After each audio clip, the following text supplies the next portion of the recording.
साईं राम। कैसे हैं आप सब लोग? आप सबको नए साल की बहुत ज़्यादा हार्दिक शुभकामनाएं। मैं उम्मीद करती हूँ और पूरे फेथ के साथ मैं बोलती हूँ कि आप सबकी लाइफ में साईं बाबा जी का साथ हमेशा डे बाय डे आप सबके साथ रहेगा और है भी। जब मैं ये बात करती हूँ तो इसका मतलब ये है कि बाबा का तो साथ हमारे साथ हमेशा ही है, लेकिन जब हम ये मोह माया की लाइफ में रहते हैं तो कई बार हम डिस्ट्रैक्ट हो जाते हैं। तो जो ये हमारा साल है, इसके साथ जो हमारा संबंध है हमारे साईं बाबा जी के साथ, वो डे बाय डे स्ट्रॉन्ग है। और सेकेंडली जो हमारे अंदर सरेंडर की शक्ति है। अब देखिए, जैसे मैं अब वीडियोस बनाती हूँ तो मुझे कमेंट्स में आते हैं कि हर एक की मनोकामना होती है। देखिए, हर एक की मनोकामना बाबा को हमारे से ज़्यादा पता है कि हमारे लिए अच्छा क्या है। तो जब आपकी कोई भी मनोकामना बहुत स्ट्रॉन्ग है, आपने उस मनोकामना के लिए सारे पाठ पूजा सब कुछ कर लिया है, तो अपनी उस मनोकामना में एक चीज़ और ऐड करें, सरेंडर। सरेंडर आप ऐसे करें कि जो बाबा की मनोकामना है वो ही मेरी इच्छा होगी। और अब आप जैसे जैसे इसको डेली प्रैक्टिस करते हैं तो आप देखिए ज़रूर बाबा आपकी लाइफ में क्या वंडर्स लेके आएंगे। और मैं आगे आने वाले वीडियोस में किस तरह से मेरी मैरिज हुई है और मेरी लाइफ में किस तरह से साईं बाबा के मिरेकल हुए हैं मैं ज़रूर बताऊंगी। लेकिन उसके लिए आप सबको श्रद्धा सबूरी रखनी बहुत ज़्यादा ज़रूरी है। तो आज मैंने आप सबको बोला ही था कि अगर किसी का कोई भी बाबा के साथ रिलेटेड कोई आपका बहुत ही प्यारा अनुभव है और आप चाहते हैं कि हम इस चैनल पे बाबा का अनुभव वो सारे साईं डिवोटीज़ की तरफ भेज सकें, तो आप मुझे ईमेल कर सकते हैं। तो बाबा की कृपा से मेरे पास 2 ईमेल्स आई हैं, तो आज मैं आपको उनका अनुभव सुनाऊंगी ज़रूर। तो आइए हम उनका अनुभव स्टार्ट करते हैं। तो ये अनुभव शुरू करने से पहले ये है कोरोना के बारे में ये अनुभव आया है। तो देखिए, अब जैसे दोबारा सुनने में आया है कि कोरोना बढ़ गया है, तो सबसे पहले आपने कोरोना को अपने मन में ही इसको कन्वर्ट कर देना है करुणा। आपने कहना है कि बाबा की करुणा अब बढ़ गई है। अब जैसे जैसे आपको बाहर से सुनने को मिलता है न्यूज़पेपर्स में कि कोरोना बढ़ गया है, इतना ख़राब हो गया, तो आपने अंदर से यही बोलना है कि साईं बाबा की करुणा और भी ज़्यादा बढ़ती जा रही है। इतनी ज़्यादा बढ़ती जा रही है कि बाबा ने सब कुछ सारे कहीं ठीक कर दिया है। यही बात आप अपने नियर एंड डियर वंस को भी बताएं, लेकिन उनको ही बताएं जो इन चीज़ों की रिस्पेक्ट करते हैं। करुणा से हमने बाबा की करुणा बना देना है। तो जैसे ही बाबा की करुणा आएगी तो हमारी ज़िंदगी में भी साईं बाबा का साथ हमेशा से रहेगा। तो जब ये मेरे पास अनुभव आया है, कोरोना से रिलेटेड था, तो मुझे था कि मैं सबसे पहले कोरोना का करुणा कर दूं कि इस अनुभव में भी साईं बाबा की करुणा कैसे आई और किस तरह से बाबा ने अपनी ग्रेस बताई है। तो आइए उसके बारे में हम बात करते हैं। तो ये आया है मुझे यूपी से, मिस्टर सचिन कुमार हैं, जिन्होंने अपना बाबा के साथ कैसे बाबा ने उनकी लाइफ में मिरेकल किया है उसके बारे में बात करते हैं। तो ये बताते हैं कि 2021 में जून और जुलाई में भैया ने बताया है कि इनको कोरोना हो गया था। तो जैसे इनको कोरोना हुआ तो इन्होंने बोला कि ये बाहर रहते होंगे कहीं पे, तो कोई भी ऐसा इंसान नहीं था कि जो इनको हॉस्पिटल जाके मतलब लेके जाए, क्योंकि उस टाइम पे आपको पता है बहुत ज़्यादा डर फियर होता है कि अगर हम किसी को लेके जाएंगे तो कहीं हमें ना हो जाए। तो इन्होंने बोला है कि जो इनकी वाइफ के ब्रदर हैं उनके साथ इनकी फ़ोन पे बात होती थी, तो वो ही इनको बाहर से मेडिसिन दे जाते थे, मतलब जैसे बाहर से मेडिसिन वगैरह पकड़ा दी। और उन्होंने ये भी बोला है कि ये बात कोरोना की उन्होंने कभी भी अपनी पेरेंट्स को कभी भी नहीं बताई। अब देखिए, कोरोना जब किसी को हो, वो बात किसी को ना बताना, तो कितना भैया का फेथ साईं बाबा की तरफ स्ट्रॉन्ग होगा। तभी बाबा ने इनको कोरोना हो गया तो बाबा ने इनकी लाइफ में उसको करुणा बना दिया। तो भैया बताते हैं कि कहते कि उस टाइम पे मैं मन ही मन में चैंटिंग करता था, ओम साईं राम, ओम साईं राम। अपनी रूटीन बताते हैं कि जब ये ब्रश करते हैं, ब्रेकफास्ट किया इन्होंने, कुछ भी जो भी ये खा रहे थे, तो मतलब बड़ी मुश्किल से खाते थे ये। तो जब भी ये कोई भी काम करते थे कहते कि मैं सिर्फ अपने मन में ओम साईं राम कर रहा था। इनकी बॉडी में बहुत ही ज़्यादा पेन था और इन्होंने ये भी बताया, बोलते थे ये बाबा को कि बाबा मुझे नहीं हॉस्पिटल में एडमिट होना, प्लीज़ मुझे आप कोरोना पेशेंट्स के साथ एडमिट मत कीजिए। ध्यान से सुनिएगा, अब मैं दूसरी बात क्या बता रही हूँ। तो ये बता रहे हैं कि अगर आपको लगता है साईं बाबा कि मुझे हॉस्पिटल में एडमिट होना है तो आप मुझे किसी और बीमारी के लिए एडमिट करवा दीजिए, कोरोना के लिए एडमिट मत कराइए। हमें हमेशा याद रखना चाहिए ध्यान से कौन सी बात हम साईं बाबा को बोल रहे हैं। पता नहीं होता कौन सी बात हमने बाबा को बोली है और कब वो बात सच हो जाए। तो जब भैया ने ये बात बोली कि मुझे तो आप मतलब जल्दी से ठीक कर दीजिए, मैं हॉस्पिटल में नहीं एडमिट होना चाहता, ना ही ये मैंने अपने घर वालों को बताया है। फिर मन में ओम साईं राम अंदर चैंट कर रहे थे। तो फिर रात को जब ये सोए, ये बताते हैं कि इनके सपने में साईं बाबा जी आए। जिसका ध्यान सारा टाइम करेंगे तो वो तो आपके सामने आएंगे ही आएंगे। तो बाबा इनके सपने में आए और इन्होंने बताया है कि जैसे ही बाबा इनके दिखे हैं इनको सपने में, तो उससे अगले दिन ही ये बताते हैं कि इनको ठीक होना शुरू हो गए। ये बाबा की करुणा आनी शुरू हो गई ना इनके ऊपर, तो ब्लेसिंग्स आ गई साईं बाबा की। तो फिर इन्होंने बताया कि उसके बाद ये बताते हैं कि मैं ठीक हो गया, मतलब बिल्कुल बाबा की जो करुणा थी, करुणा आ गई और ये ठीक हो गए। पर इन्होंने कई बारी तो बाबा भी अब इम्तिहान तो लेते ही हैं। तो इन्होंने बताया कि उसके बाद इनकी नेक्स्ट जर्नी कैसे शुरू होती है। ये कहते हैं कि कुछ महीने तक तो मैं ठीक रहा, पर कुछ ही महीनों बाद इनको अक्टूबर में, इन्होंने बताया जैसे इनको जून में इनको कोरोना हुआ था, अक्टूबर में ये बताते हैं कि इनको डेंगू हो गया। हालांकि इतनी well neat and tidy society में रहते हैं जहाँ पे सफाई की बेस्ट से बेस्टेस्ट फैसिलिटीज़ हैं, ये बता रहे हैं, तब भी मुझे डेंगू हो गया।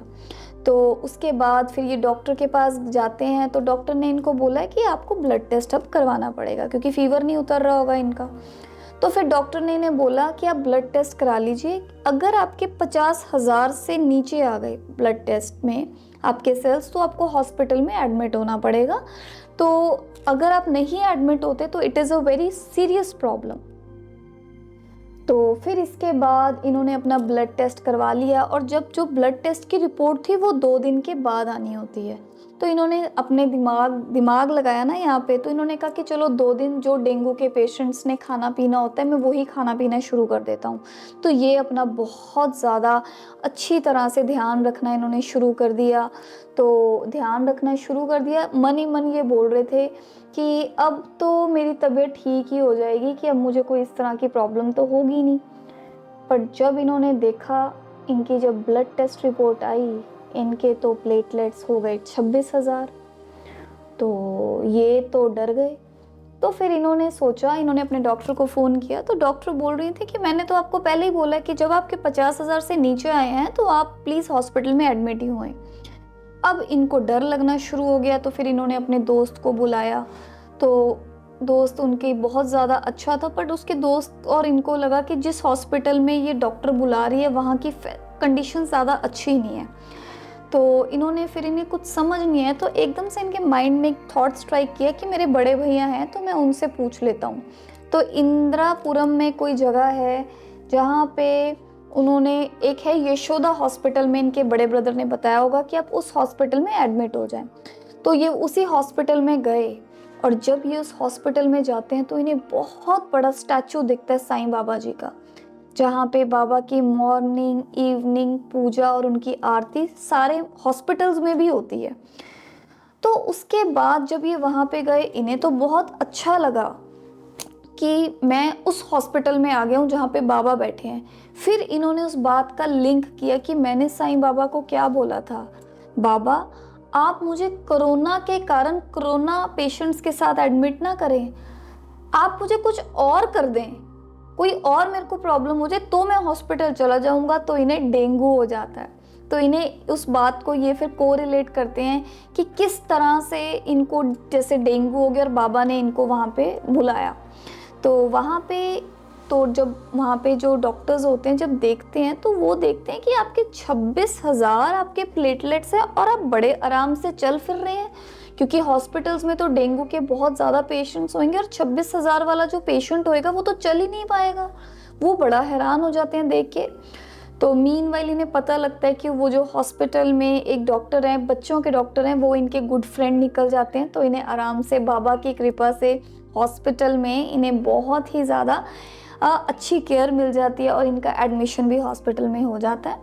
तो विद इन 2 डेज़ इनका जो प्लेटलेट्स होते हैं इनके 1 लाख हो जाते हैं। अब ये तो बाबा की तो माइंड ही माइंड में ये अपने अंदर को रिलेट कर रहे थे बात कि मैंने तो साईं बाबा को ये बात बोली थी, तो आगे से अब ध्यान ज़रूर रखें आप बाबा को क्या बात बोल रहे हैं।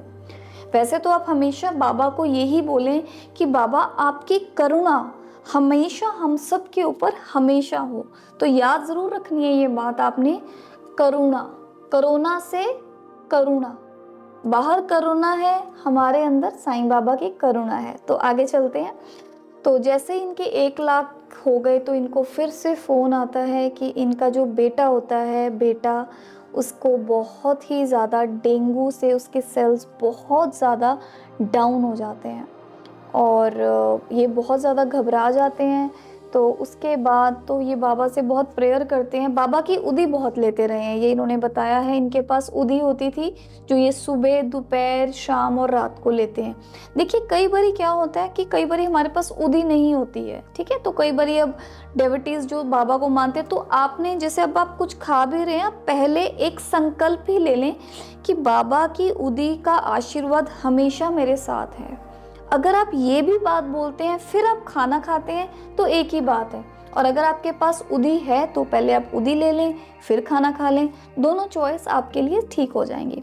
तो जैसे ये बाबा से बात करते हैं कि अब मेरा बेटा ऐसे डेंगू हो गया उसको कि अभी आपने ही मेरा ध्यान रखना है, कि मुझे नहीं पता, कि घबराहट होनी शुरू हो गई ना कि जैसे ही मैं ठीक हुआ हूँ तो मेरा बच्चा छोटा होता है, इनका बच्चा, तो अब मैं क्या करूँ। तो डॉक्टर्स पर एक पॉजिटिव पॉइंट ये है, डॉक्टर्स इनको एडमिशन कह देते हैं कि अब आप अपने घर जा सकते हैं, कि अब आपकी जो तबीयत है वो बिल्कुल सही है। तो जैसे ही जब ये अपने घर जाते हैं, बेटे को देखते हैं, तो ना मन, माँ बाप की अटैचमेंट होती है ना बच्चों के साथ, तो रोते हैं। तो इन्होंने बताया कि ये रीड कर रहे थे उस टाइम पे साईं कष्ट निवारण मंत्रा, साईं कष्ट निवारण मंत्रा मंदिर में कर रहे होंगे और बाबा के आके बहुत ज़्यादा रो रहे थे कि बाबा इधर से मैं ठीक हूँ, ये क्या बात हुई कि मेरे बेटे को भी डेंगू हो गया। तो उन्होंने फिर उसके बाद क्या इनके बेटे की आवाज़ आती है इनको कि वो बोलता है कि उसकी तबीयत थोड़ी सी ख़राब हो जाती है, तो इनके पास उदी होती है, तो ये उदी लेके उसके सिर के ऊपर उदी लगा देते हैं। तो इनका बेटा बोलता है कि पापा मुझे बहुत ज़्यादा गर्मी लग रही है। अक्टूबर में तो इनके बेटे को, अक्टूबर में इतनी गर्मी भी नहीं होती है। तो जैसे उसने उदी लगाई उन्होंने, तो थोड़ा सा लगा इनके अंदर वो फेथ आया कि अब चीज़ें बेटर हैं। और उसी रात को इनके सपने में कोई इंसान आता है, सचिन भैया हैं जो, और वो उन्हें बोलते हैं कि वहाँ पे देखें। और जैसे ये वहाँ पे देखते हैं तो वहाँ पे कौन है, साईं बाबा। साईं बाबा में इन्होंने बताया है कि जब ये वो स्टैचू देखते हैं, वो वहाँ पे है कि लॉर्ड विथोबा, जो कि साईं सच्चरित्र में आपको पता लगेगा कि इन्हें ड्रीम में लॉर्ड विथोबा जी का स्टैचू दिखता है। तो जैसे ये सुबह उठते हैं, करुणा देखिए, इनका बेटा ठीक हो जाता है पहले से। अपनी टांगें वो बेड से नीचे रख लेता है, चल फिर के वो वॉशरूम जाता है। तो देखिए जब आप अपने ही बच्चे को देखते हैं ना कि वो चल फिर नहीं सकता, तो ऑफ कोर्स पेरेंट्स वरीड होते हैं। पर उस टाइम पे भैया ने ज़्यादा पैनिक नहीं किया। हमने इस अनुभव से सीखना है, इन्होंने किया क्या कि बाबा की तरफ जाके रोए इन्होंने मंत्रा चैंट किए, इन्होंने उदी लुई, ये कहीं और नहीं गई किसी के पास शोल्डर के लिए, इन्होंने अपना जो कंधा था ये बाबा के पास गए, वहाँ पे रोए। तो बाबा को यहाँ से पता लगा कि इस बच्चे का मेरे प्रति कितना भाव स्ट्रॉन्ग है, कितना सरेंडर स्ट्रॉन्ग है इसका। तो बाबा ने सपने में आए, इसे वो विश्वास दिया कि बेटा तेरा बच्चा बिल्कुल ठीक है। तो भैया ने बताया कि किस तरह से बाबा ने इनको करुणा से बचाया, क्योंकि साईं बाबा की करुणा हुई इनके पास। और उन्होंने बताया कि किस तरह से जैसे वो नाम सिमरन साईं बाबा का कर रहे थे, तो कैसे बाबा ने इनका वो कर्मा भी काटा, क्योंकि जैसे जैसे आप बाबा का नाम चैंट करेंगे तो आपके आसपास गुड एनर्जी कन्वर्ट होनी शुरू हो जाएगी, और आपके जो पास्ट कर्मा है बाबा आपके पास आके आपके खुद वो कर्मास को काटते हैं। तो उसके बाद फिर इनके कोई फ्रेंड होंगे, तो उन्होंने बताया कि आपकी कुंडली में तो मार केस है और आपको महामृत्युंजय करना चाहिए। तो उन्होंने फिर बताया कि मुझे महामृत्युंजय, तो मैंने क्या करना है। साईं बाबा खुद मेरे सपने में आके मेरी जान बचाई उन्होंने, जब इन्होंने फैमिली के किसी मेंबर को नहीं बताया था कि मुझे कोरोना हो गया। बाहर रहते होंगे तो बस जैसे एक कोई नॉन रिलेशन में था उनको बताया, और कैसे बाबा ने इनके बेटे को भी ठीक किया है। तो है ना ये साईं बाबा की करुणा। और इसके बाद इनके बेटे के भी प्लेटलेट्स ठीक हो गए और इनके भी, अब एवरीथिंग इज़ फाइन। तो इस तरह से कभी भी कोई फैमिली में बीमारी आ जाती है, कुछ भी आ जाता है, घबराना नहीं है, बस यही सोचना है कि बाबा के साथ संबंध और भी स्ट्रॉन्ग करना है, बाबा का मंत्रा चैंट करना है, बाबा की उदी का आशीर्वाद लेना है। और आप खुद, आपको महसूस होगा कि उस टाइम पे हम लोग कितने शोल्डर्स ढूंढते हैं कि इसका शोल्डर मिल जाए, वहाँ पे रो लें, वहाँ पे डिस्कस कर लें। उस शोल्डर में आपने सिर्फ साईं बाबा से बात करनी है उस वक्त, और अपनी ज़िंदगी का मिरेकल भी ज़रूर देखेंगे। तो मैं उम्मीद करती हूँ कि ये अनुभव आपको बहुत ज़्यादा टच किया होगा, और अनुभव के जो बीच की चीज़ें होती हैं ना, कि जो हमने पिक करनी है अपनी लाइफ में। और मैं सचिन कुमार जी का भी बहुत थैंक यू करती हूँ, जिन्होंने ये चैनल को देख के इस वीडियो को हमारे चैनल पे लेके आए हैं। साईं राम।